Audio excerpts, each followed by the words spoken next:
Okie dokie, so it is about 10:45. Today I'm doing the full wear test review video of the Lipstick Queen Frog Prince lipstick. So this one, I'm sure you know, is bright green, but it goes pink on the lips. I have a whole article about how color changing lipsticks like this work, so I will link that down below. But basically it's a very, very sheer lipstick, which you can see when I'm applying it. I had to do a couple of coats to kind of like build up a little more color. And then there's a pigment within that very, very sheer green that turns more pink when it comes into contact with your lips. So let's give a little read through what Lipstick Queen has to say about this lipstick, and I'll show you how the application went. They say, "Get heads turning with Frog Prince, a remarkable emerald green lipstick that transforms into magical rosebud upon contact with the lips. Don't be fooled by the deep green hue of this semi-sheer lipstick. The green reacts with the warmth of your lips, turning them an intense fairy tale rose. No two pairs of lips will look the same as it adapts according to your natural pH and coloring,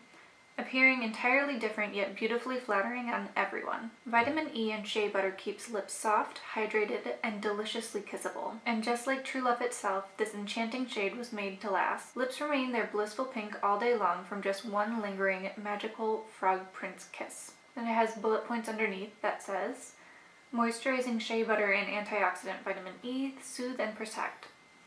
Glossy, wet formula wears into a gentle, flattering, long-lasting pink tint, and it's unique to you. Frog Prince adapts according to your pH and skin tone to create your most flattering shade of pink." One of the things that kind of surprised me reading through it is that it's long wearing. I didn't swatch it on my wrist, and you cannot see that on camera, but I can see in real life there is a hint of a stain that's left on my skin from swatching it yesterday.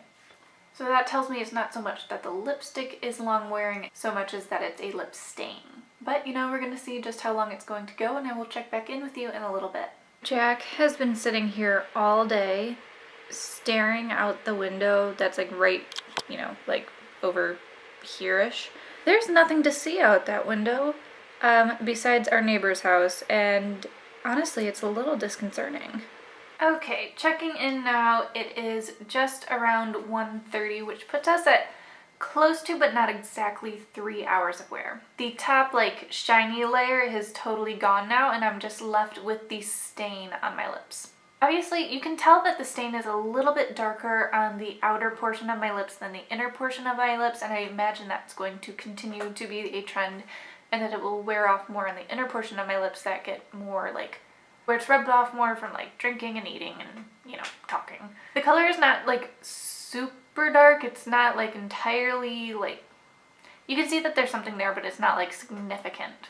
I imagine the more that you layer up the lipstick, the darker that it would be, just because it's more layers of that pigment. So if you want to keep like layering it up while it still has some of that shine left, I believe that it would have a darker stain.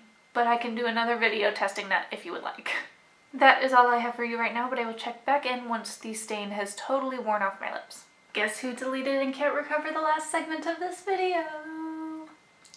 So basically the lip stain wore for the whole rest of the night and like up until I took off my makeup. But it was slowly getting lighter as the night went on, and the kind of pigment wore off my lips. It was really staining though. It took like a little bit of scrubbing to get the rest of the pigment off of my lips at the end of the day, which isn't my favorite thing, but with a lip stain, that's what's gonna happen. My lips also felt kind of dry at the end of the day because I hadn't been putting any lip balm on top, and I didn't reapply it. So after that kind of like shiny layer wore off the lips, then it was just like the pigment left, and my lips were not, you know, like inherently moisturized. But I will have a full write-up review, the whole shebang, on the blog later today, lipstickaday.com, and I will see you next time.